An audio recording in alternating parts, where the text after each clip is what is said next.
Well, I'm thrilled today to have Dr. David Gustafson with me. David teaches in our Missions and Evangelism department here at TEDS, and David, you serve as the department chair. So welcome.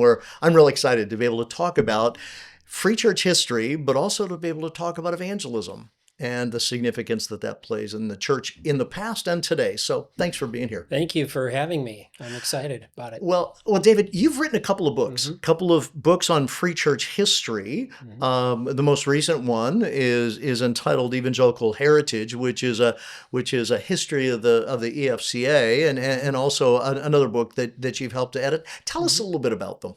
Yeah, the last two major projects. One is an edited volume.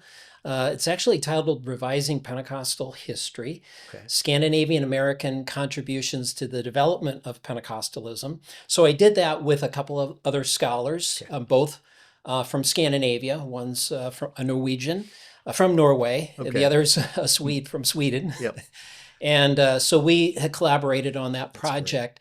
But interestingly, the Free Church does have an intersection with the Yep. development of Hmm. Pentecostalism. As I say, Pentecostals didn't simply fall out of the sky. Yeah. The Swedish Baptists donated some, Yeah.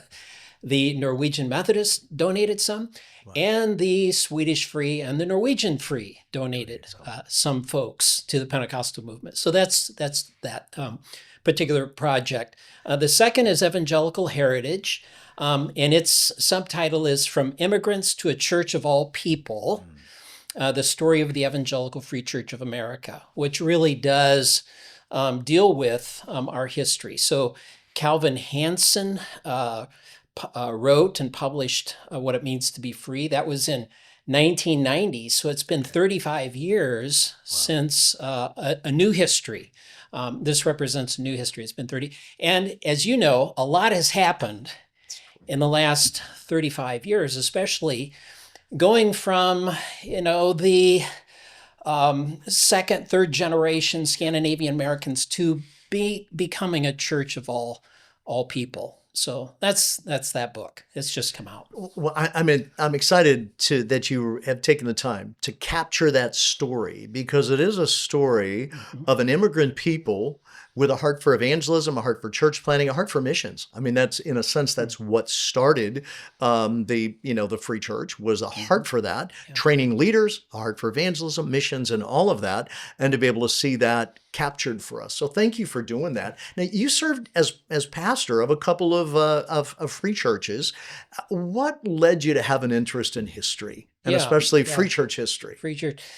Of course, studying here as a student and learning a little bit about the Free Church. When I was a student, I had to take the polity history course, and so that started to interest me. But I was born and raised in Princeton, Illinois, which is the American hometown of J.G. Prinzell, Okay.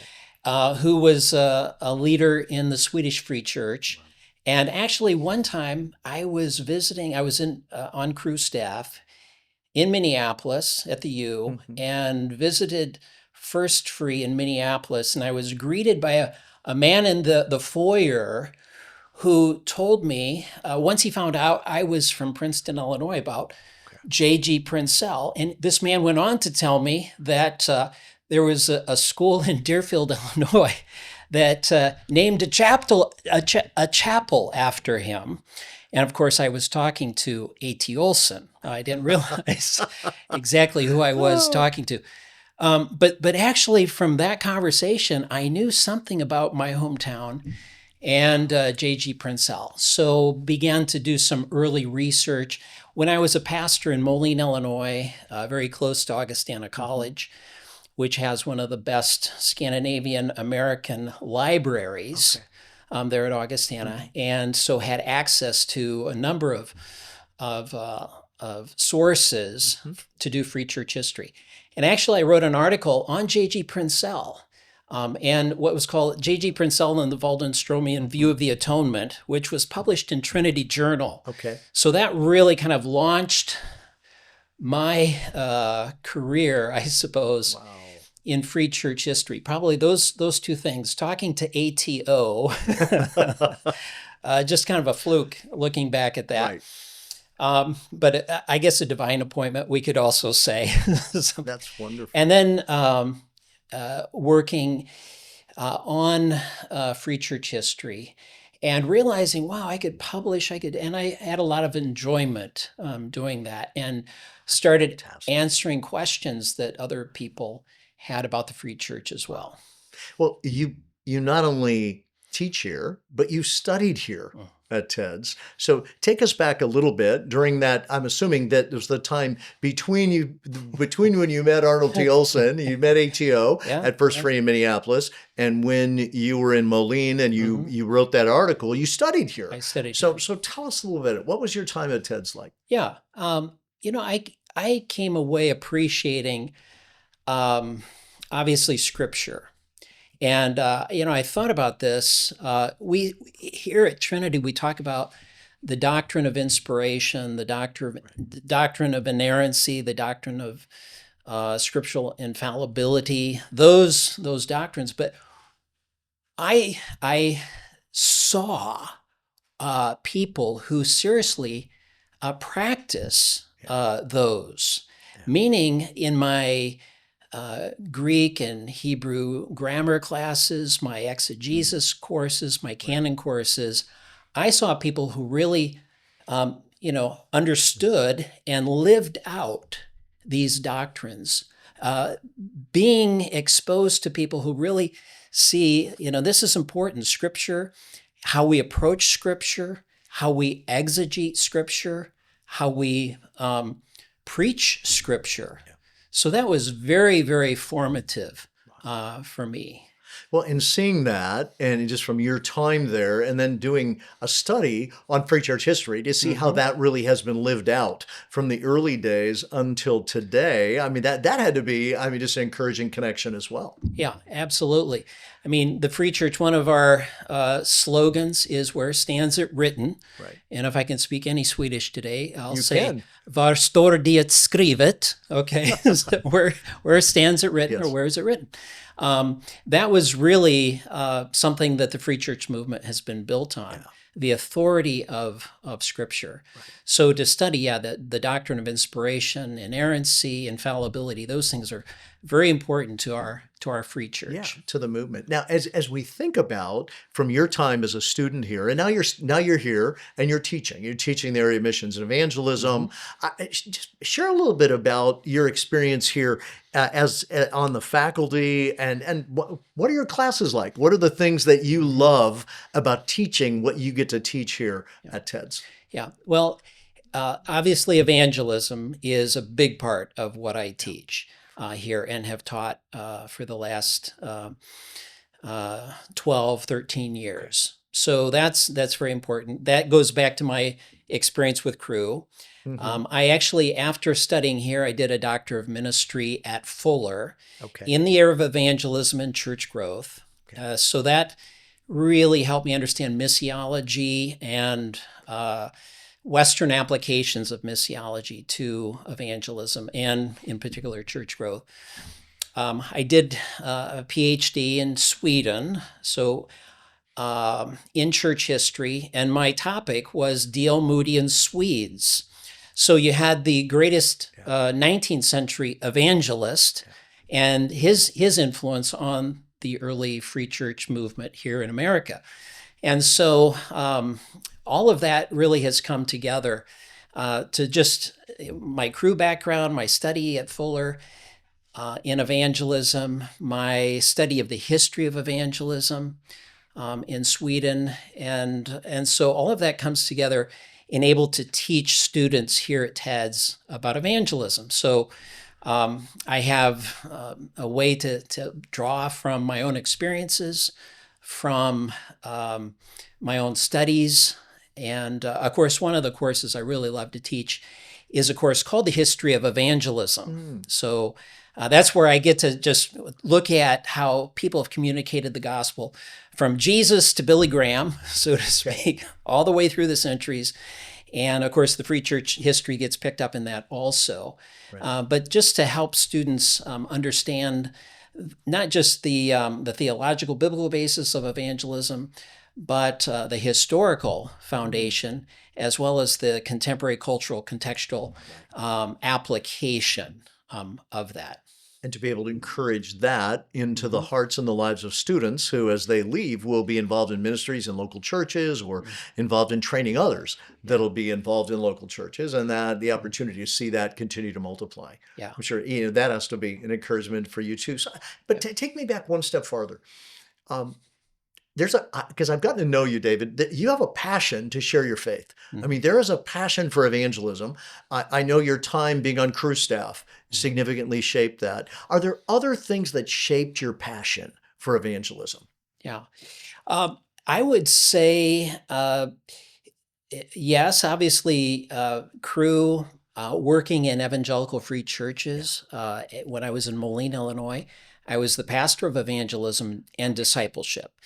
Involved a lot with short-term teams to Venezuela, short-term teams to New Orleans, especially after Hurricane Katrina, where I was actually leading these teams, and we were wherever we went, whether we're in Venezuela, leading basketball camps, volleyball camps, ESL camps. It was the gospel that was the driver of why we were there and the opportunity to share the gospel. So that was formative for me. Going to New Orleans after Hurricane Katrina and the Free Church's compassion response there with Mark Lewis and others was also formative. They're more of a holistic ministry of helping people rebuild their homes, get back into their houses, get back to their lives, and yet also we're sharing in the midst of that the good news of Christ. So again, that was extremely formative in my life as well. You know, David, what I appreciate what you've shared, and it's this interesting combination that you bring to your writing and to your teaching, and that is this combination of high-level study, as you've studied here at TEDS, your DMin, your PhD, focused in the area of evangelism, focused on and helping us to understand that. So there's that scholarship piece, but there's also that practical piece of how God has shaped that in you by ministry in through the local church. And whether that's in the community, in this case, Moline, Illinois, where you were, or out of that in places like New Orleans or Venezuela. And there's this wonderful combination of academic excellence and scholarship, and what Dr. Ken Conzer used to talk about, pastoral proficiency. In other words, it's shaped in and through the local church, so we serve well in the local church, which is really what we're about at TEDS. It's both of them. Absolutely. And I appreciate you sharing that, because I think that is on this particular area of church history and evangelism where we see that even out of the early free church movements, it was a passion for evangelism. Lost people were lost. They mattered to God, and we need to share the gospel with them. We need to plant churches and send missionaries and train pastors. All of that fits into that, and you've been able to capture that in Evangelical Heritage, in the book that you've written, and the courses that you're teaching, which is very exciting. Now, let me ask you one last question, and it's simply this. As you develop this love for evangelism, what's something that you regularly share with believers, with followers of Jesus, and maybe it's your own local church, or as you're out in other local churches, or you talk to pastors to help encourage them of what they would share? What would you say to followers of Christ today in the area of evangelism? I think evangelism has to be simple in this sense that it's doable for Christians. So it's such a confidence issue. So whether I'm teaching here or going into a local church, I've spoken at district conferences also on evangelism, but encouraging pastors and Christians to keep it simple. So finding ways that they can begin a conversation, a spiritual conversation that leads toward the gospel, or their testimony or something, why they're a Christ follower today. But we try to keep it simple and give good sort of building blocks by which people can easily navigate conversations. And just to throw in, I do this with my students regularly. In fact, over the last several weeks, I have a live class here on campus, and we go to College of Lake County, which has been a laboratory for TEDS for decades. It's where I did evangelism when I was a student here. And I still take students. The last several weeks, we've had gospel conversations, sharing the gospel. And so what I teach my students and I teach pastors, I teach is keep it simple. Learn some starting questions like, I'm curious, what do you do with the spiritual side of life? Something like that, a question that we memorize that just becomes an easy sort of transition that opens up conversations. And so those are the kinds of things. If we complicate evangelism, our Christians won't do it. And so we have to keep it simple, break it down, give some good tools by which people can navigate conversations, enter conversations, and gain confidence in the process. Well, some of that is practicing it in a sense of Absolutely. the more you do it, the more natural it becomes, and the opportunity and the ability to even share your own story in a meaningful way that would open that up for people. Now, I said that was the last question, but I do have one more for you because I know that you took an extended period of time. I think it was one of the sabbaticals that you had, and you love to cycle, you love to ride your bike, and that you cycled through a significant part of the U.S. and looking for opportunities to share the gospel with people. What was that experience like? And how has that shaped even what you share with your students?